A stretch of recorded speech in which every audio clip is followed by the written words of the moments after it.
எல்லாருக்கும் வணக்கம். நான் 3 புக்கு எழுதியிருக்கேன். நீங்கள்லாம் ரொம்ப நாள் கேட்ட மாதிரி ஃப்ரீ மணி புஸ்தகத்தோட டைட்டில். இது வரைக்கும் நான் எழுதினே தான் இருக்கிறதே biggest book.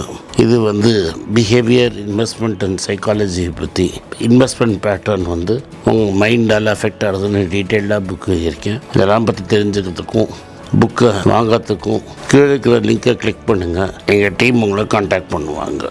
July 26 music academy உங்களை அங்கே சந்திக்கிறேன். நன்றி, வணக்கம். வணக்கம். மீண்டும் மணிப்பேச்சில் உங்களெல்லாம் சந்திப்பதில் எனக்கு மிக்க மகிழ்ச்சி. இன்றைக்கி ஞாயிற்றுக்கிழமை உங்கள் கேள்விக்கு பதில் சொல்லணும். நம்மளோட விஷ்ணு இருக்கார். உங்கள் கேள்விக்கு பதில் சொல்கிறோம். வணக்கம் சார். எல்லாருக்கும் வணக்கம் சார். முதல் கேள்வி, எஸ்பிஐ அவங்களுடைய அந்த ஐபிஓ வந்தாங்களே sir, mutual fund 42x subscribe ஆகிருக்கு. தாயத்தை உருட்ட வேண்டியதுதான். என்ன சார் இப்போ உருட்ட வேண்டியதானன்றீங்க? தாயத்தை நான் உருட்டல, தாயத்தை உருட்டி இருக்காங்க. இது பேசிக்லி என்னென்னா ஒரு இது பாப்பு தான். நீங்கள் பார்த்தீங்கன்னா ஹெச்டிஎஃப்சி ஏஎம்சி கீழே விழுந்திருக்கு. ஆதித்ய பிர்லா ஏஎம்சி ஐபிஓ விலையோட கம்மியாக தான் வைக்குது. ஒரு ஏஎம்சியில் என்ன நடக்க போகுது? ஏஎம்சியில் ஆக்சுவலி கேபிட்டலே தேவையில்லை. பேசிக்லி எப்படி விற்கிறாங்கன்னா, பேங்க் மூலமாக விற்கிறீங்க. முக்கால்வாசி பிஸ்னஸ் பேங்க் மூலமாக வருது. ஒரு 2% 3% ஃபீஸ் வாங்கிக்கிறீங்க. அந்த ஃபீஸை சாப்பிட்றீங்க. அவங்கள்ட்ட ஸ்டார் மேனேஜர்லாம் கிடையாது, ஒன்லி டிஸ்ட்ரிபியூஷன் மசில். ஸோ இதை வச்சு புஷ் பண்ணுறீங்க. எதுக்கு உங்களுக்கு பணம் தேவை கிடையாது. பணம் தேவையில்லைன்னா எதுக்கு ஸ்டாக் மார்க்கெட் போகிறீங்க? இன்டரில் ஒரு போர்ஷனை விற்று அதை காசு எடுத்து ஸ்டேட் பேங்க் ஆஃப் இந்தியாவுக்கு சாப்பிட்றதுக்கு காசு. ஏன்னா கவர்மெண்ட்டுக்கு இன்றைக்கு மேலே எஸ்பிஐயில் பணம் போடுறதுக்கு பணம் கிடையாது. எஸ்பிஐயில் இனிமேல் நீங்கள் ஃப்ரெஷ் கேபிட்டல் கொடுக்க முடியாது. ஏன்னா 50% வரைக்கும் கவர்மெண்ட்டு கொண்டு வந்துடுச்சு. ஸோ இதுக்கு மேலே குறைஞ்சா கவர்மெண்ட் மைனாரிட்டி பிளேயர் ஆகிடும். ஸோ இதுக்கு என்ன பண்ணுறாங்க, green bond and LIC, SBI life, SBI general, SBI card இதெல்லாம் விற்கிறாங்க. நாளைக்கு யோனோ விற்பாங்க. Okay, fine. ஸோ அதுதான் நடக்கிறதுக்கு வாய்ப்பு இருக்குது. ஸோ இதுக்கு பேசிக்லி ஒரு period of time price will drift down. Market நாளைக்கு கிராக் ஆச்சுன்னா ஐபிஓ ப்ரைஸோட கீழே போகிறதுக்கு கூட வாய்ப்பு இருக்குது. Okay sir. சார், அப்புறம் டெய்லி வீடியோவில் நீங்கள் சொல்லும்போது ஒரு விஷயம் சொல்கிறீங்க, இன்றைக்கி பேங்க் நிஃப்டியை வச்சு ஏற்றி வச்சுருக்காங்க. ஆமாம், அது என்ன தான் சார் நடக்கும்? ஒரு எல்டி நாடில் பேங்க் கேனாட் பி. இப்போ அமெரிக்காவில் பேங்க்கை வச்சு நீங்கள் S&P 500 ஏற்ற முடியாது. எக்கானமி எப்படி இருக்கோ அதை தான் நிஃப்டி ரெப்ரசன்ட் பண்ணணும். ஆனால் நீங்கள் இதில் பார்த்தீங்கன்னா இந்தியன் எக்கானமியில் banking is not 35% of Indian economy. கரெக்டாக? ஆனால் நீங்கள் பேங்க் நிஃப்டி ஒரு பெரிய component of Nifty. So bank நிஃப்டியை புஷ் பண்ணிங்கன்னா ஆட்டோமேட்டிக்காக நிஃப்டி ஏறும். Though banks are not a major. So எக்கானமியில் நடக்கிறதுக்கும் நிஃப்டியில் நடத்துக்கும் இருக்கிற கனெக்ஷன் பிரேக் ஆகிடும்.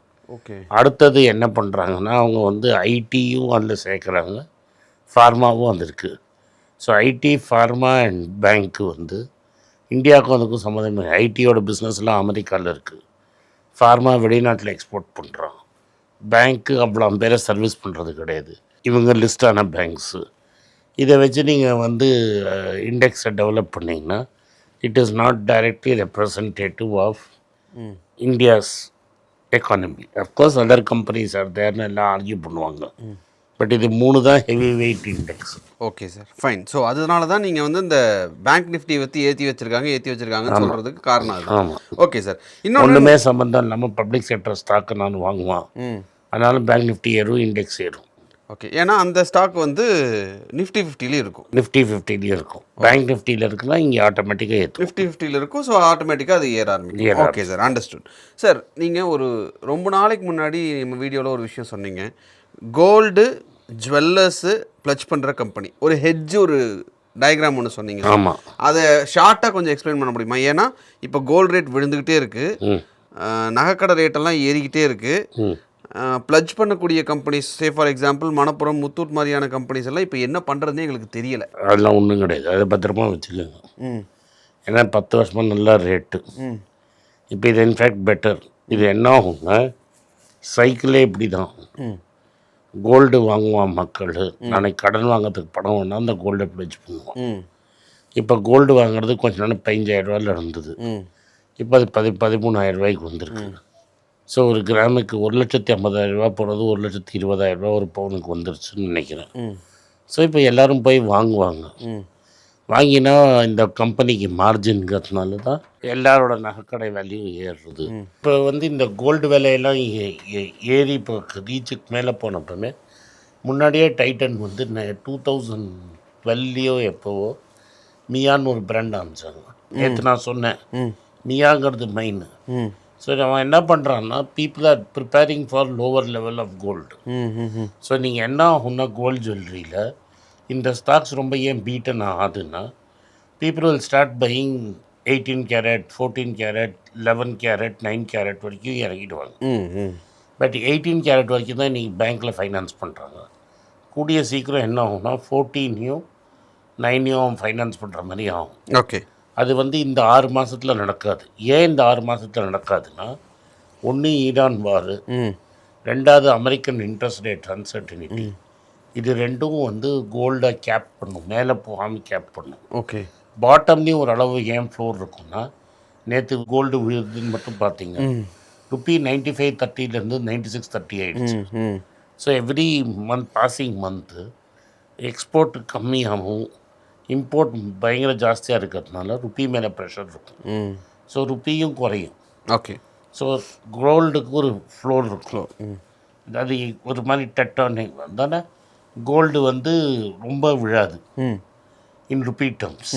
But versus in dollar terms இப்போ $6,000 திரும்பி போச்சு.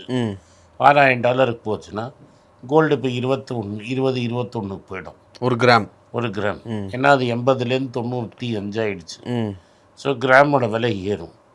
ஸோ இதில் என்ன நம்ம புரிஞ்சுக்கணும்னா தெளிவாக தட் கோல்டு ஒரு அளவுக்கு மேலே கீழே போகாது, ஃப்ளாட்டாக இருக்கும், கொஞ்சம் டிக்ளைனிங் டவுன்வர்டாக இருக்கும். ஸோ இந்த ஜுவல்லரிக்கு ஏன் சேல்ஸ் இருக்கும்னா people will go to lower level of gold. டைட்டனே அதை போயிட்டாங்க அதுக்குலாம் திரும்பி கேரட்லேருந்து மியாவு ரெண்டு இருக்குது. ஸோ அது லோவராக போகும்.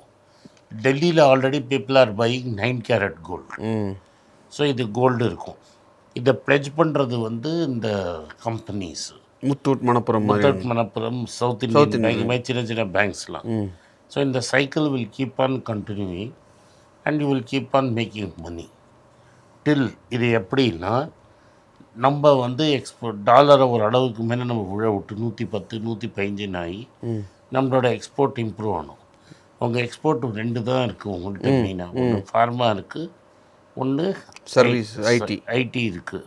மூணாவது என்ன இருக்குன்னா ஆட்டோமொபைலில் வந்து 2 வீலர் ஆட்டோ நல்லா போயிட்டுருக்கு. That is bikes and scooters and 3 wheelers export ஆகிட்டுருக்கு. ஸோ அதில் நம்ம ஏதாவது கெயின் வந்ததுன்னா இந்த 3 செக்டரில் we can do very well.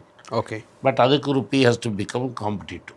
Okay sir. So கோல்டோட ரேட் வந்து ஏன் குறையும் அப்படிங்கிறத கிளியராக எக்ஸ்பிளைன் பண்ணிங்க sir. Thank you. Actually speaking, so இப்போது ஒரு சில ஸ்டாக்ஸ் மட்டும் நான் கேட்குறேன் சார். அதில் வந்து எதெல்லாம் அண்டர் வேல்யூடு அப்படின்னு நீங்கள் நினைக்கிறீங்கன்னு சொல்லுங்கள் சார். டிசிஎஸ் அண்டர் வேல்யூடு, இன்னும் அண்டர் வேல்யூடு ஆகும். ஓகே, அதில் எனக்கு இன்னொரு சந்தேகம் சார். அவங்களோட பேலன்ஸ் ஷீட்டில் லிக்விட் கேஷாக ஒரு 48,500 கோடி ரூபா வச்சுருக்காங்க. எப்படி ஏஐ டிமாண்ட், எப்படி ஏஐ டேட்டா சென்டர் கட்டுவான், 48,500 கோடி ஆமாம் வச்சுருக்காங்க, தெரியும். ஸோ இப்போ அவங்க அப்படி வச்சுருக்காங்க அப்படின்னா டூ பிக் டு ஃபெயில் நீங்கள் அடிக்கடி சொல்கிறீங்க.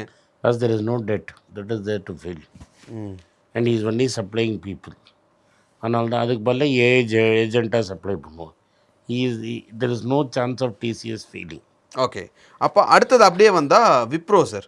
விப்ரோ வந்து போன 2 நாளைக்கு முன்னாடி நீங்கள் சொல்லும்போது சொன்னீங்க 10% இன்னும் விழுந்தா பார்க்கலாம் அப்படின்னு. இன்றைக்கே கொஞ்சம் விழுந்திருக்கும். ஆல்ரெடி P13 இருக்குது சார், 12.8 சம்திங்கில் இருக்குது. 10% அப்படின்னா 11க்கு போயிடும். 11க்கு இப்போவே it's a very decent company to own. But உங்களால் வந்து பிரேம்ஜியோட எக்ஸென்ட்ரிசிட்டிஸை டைஜஸ்ட் பண்ணி வெயிட் பண்ண முடியும்னா இட்ஸ் a great company. அவர் ஒரு $43 பில்லியன் உள்ள போட்டிருக்கிறது. $43 பில்லியன் வெளிநாட்டு கம்பெனியில் வாங்கியிருக்காரு, ஏஐ வச்சுருக்காரு. அதை நாளைக்கு விப்ரோக்கு விற்று மர்ஜ் பண்ணி என்ன வேணால் பண்ணணும். அதனால் அவசரப்படாமல் இருக்கிறது நம்மளுக்கு நல்லது. ஓகே, ஏன்னா இங்கே சந்தேகம் இவங்க ஒரு 48,000 கோடி வச்சுருக்காங்க, அவர் ஒரு 43 பில்லியன் போட்டிருக்காரு. எல்லாம் ஏஐ போய் குடுன்னு வாங்குற மாதிரி ஒரு சுச்சுவேஷன் இருக்குது. ஸோ ஏஐலேயும் சர்வீசஸ் தேவைப்படும், ஏஐலேயும் காம்ப்ளெக்ஸ் சர்வீசஸ் தேவைப்படும். அதனால் these companies will go nowhere. But market இதை அடிக்கிறாங்க, உங்களுக்கு ஆப்பர்ச்சுனிட்டி கொடுக்குறாங்க. லாஸ்ட் டைம் ரெவில் மைன்லேருந்து இன்னும் இந்த நாட்கோவும் ரெட்டியும் வெளில வரல. பட் டெஃபினட்டாக வெளில வருவாங்க. So they gave you an opportunity to consider. So அதை நீங்கள் கன்சிடர் பண்ணீங்கன்னா யூ வில் மேக் லைக் உங்களுக்கு ஞாபகம் இருக்கும். ரொம்ப வருஷத்துக்கு முன்னாடி நான் ஃபஸ்ட்டு எனக்கு தெரியும் போது நான் வந்து 500 ரூபாய்க்கு வந்துட்டு சன் ஃபார்மா கன்சிடர் பண்ண சொன்னேன்.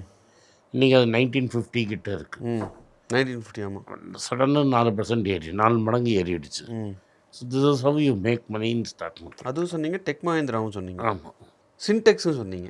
சின்டெக்ஸும் சொன்னேன். பட் சின்டெக்ஸ் நான் தப்பு பண்ணிட்டேன் சார். நீங்கள் வேறு சார், என் போர்ட்ஃபோலியோவிலே ஹையஸ்ட் ரிட்டர்ன் கொடுத்தது சின்டெக்ஸ் தான்.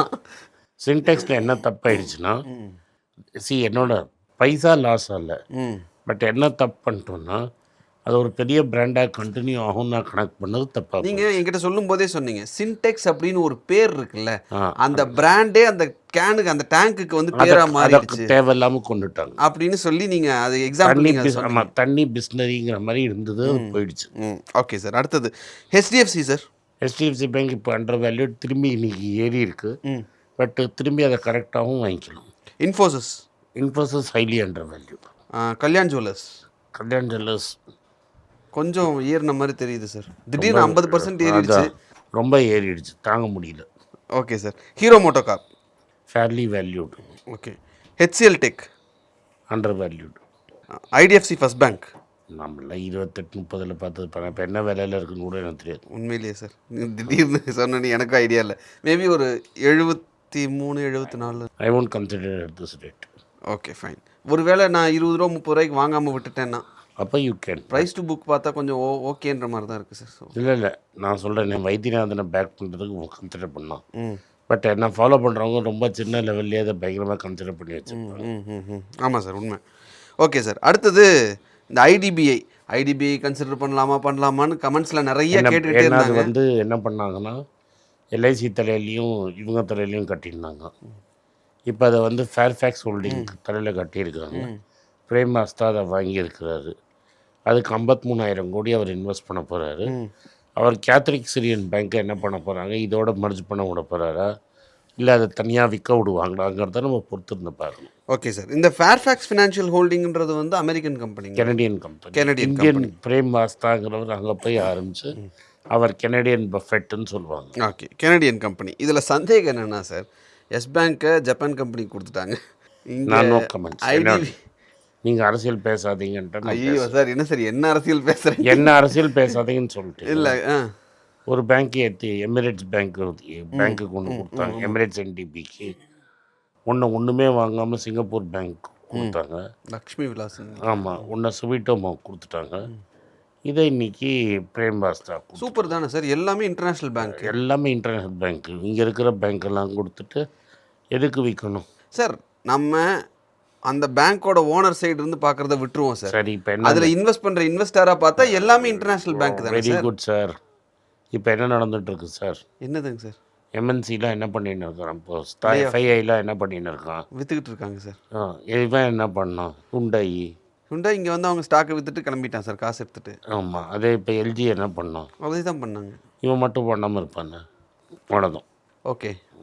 ஸோ நீங்கள் சொல்கிற மாதிரினா இதில் ஒரு 53,000 கோடி ரூபா போடுவாங்க. போட்டுன்னு ரீட்டைல் இன்வெஸ்டர்ஸ் ஓகே நல்ல இன்வெஸ்டர் வந்துட்டாங்கன்னு நினச்சி தப்புன்னு உள்ளே போவோம். ஒரு 5 வருஷம் 10 வருஷம் இருப்பான். அப்புறம் ஒரு 10 வாங்கினதில் 10% விற்றுட்டு போட்ட 53,000 கோடி எடுத்துன்னு போயிடுவோம். ஓகே. ஸோ இந்த 53,000 கோடிங்கிறது ஒரு 2 லட்சம் கோடியாக மாறும்போது 53,000 எடுத்துகிட்டு போயிடுவாங்க. அவ்வளோதான்.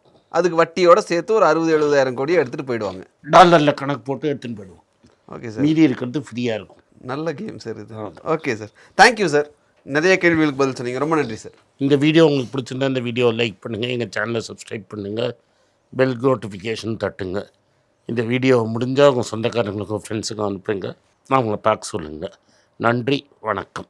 எல்லாருக்கும் வணக்கம். எல்லாருக்கும் ஒரு இம்பார்ட்டண்ட் அறிவிப்பு. நான் யார்ட்டையுமே பணம் வாங்குறது கிடையாது. நான் யாரையும் டைரெக்டாக கன்சல்ட் பண்ணுறது கிடையாது. என் பேரை சொல்லி நிறைய ஸ்கேம் நடக்குது. டெலிகிராம் குரூப், வாட்ஸ்அப் குரூப்னு. எனக்கு இருக்கிற வாட்ஸ்அப் குரூப்னால் சும்மா இன்ஃபர்மேஷனுக்கு மட்டும்தான். நான் செபி ரிஜிஸ்டர்ட் அட்வைசர் கிடையாது. நான் சேனல் நடத்துறது எஜுகேஷன் பர்பஸ். அதில் ப்ரைஸே பேச மாட்டேன். இதை வாங்கு அதை வித்துருன்னு சொல்லவும் மாட்டேன். என் பேரை சொல்லி பண்ணுறாங்கன்னா ஏமாந்துடாதீங்க. நன்றி, வணக்கம். எல்லாருக்கும் வணக்கம். குழந்தைங்களுக்காக ஃபைனான்சியல் லிட்ரஸி மணி ஃபார் நத்திங்னு 2வது பார்ட்டு. அண்ட் இதில் வந்து செக் எழுதுறது எப்படி, டெபாசிட் ஸ்லிப் எழுதுறது எப்படி, பணம் எப்படி வந்தது, பார்ட்டர்லேருந்து டிமானிட்டைசேஷன் வரைக்கும் எல்லாத்தையும் கவர் பண்ணியிருக்கோம். உங்கள் குழந்தைங்க அப் டு ஏஜ் 10-12க்கு ரொம்ப யூஸ்ஃபுல்லாக இருக்கும். இந்த புக் இப்போதைக்கு ஒரு ஸ்பெஷல் ப்ரைஸில் 450 ரூபாய்க்கு கொடுக்குறோம். இதை யூஸ் பண்ணிக்கங்க. நன்றி, வணக்கம். moneypage.com வெப்சைட்டை சப்ஸ்கிரைப் பண்ணுங்க. ஒரு வாரத்துக்கு 4 ப்ரீமியம் ஆர்டிக்கலும் ஃப்ரீ ஆர்டிகல்ஸ் ஒரு 10லேருந்து 15 நாங்கள் போடுறோம். இது சப்ஸ்கிரிப்ஷன் ஒரு மாதத்துக்கு 99 ரூபா தான். இங்கே சொல்கிற கான்செப்ட்ஸை கிரேட்டாக எக்ஸ்பேண்ட் பண்ணி போடுறோம். நீங்கள் படிச்சிங்கன்னா உங்களுக்கு யூஸ்ஃபுல்லாக இருக்கும். நன்றி, வணக்கம். வணக்கம். குழந்தைங்களுக்காக ஒரு புஸ்தகம் லான்ச் பண்ணோம். அது ரொம்ப சக்ஸஸ்ஃபுல்லாக இருக்குது. யாருக்கெல்லாம் அந்த புஸ்தகம் போகணுமோ எங்கள் டீமுக்கு கான்டாக்ட் பண்ணுங்கள். கீழே இருக்கிற நம்பர்லேயும் வெப்சைட்லேயும் கான்டாக்ட் பண்ணிங்கன்னா உங்களுக்கு அந்த புஸ்தகத்தை நீங்கள் வாங்கிக்கலாம். மற்ற எங்கள் புஸ்தகமும் அவைலபிள். எங்கள் வெப்சைட் மூலமாகவும் வாங்கலாம். கீழே இருக்கிற வாட்ஸ்அப் நம்பர்லேயும் மெசேஜ் அனுப்பலாம். நன்றி, வணக்கம்.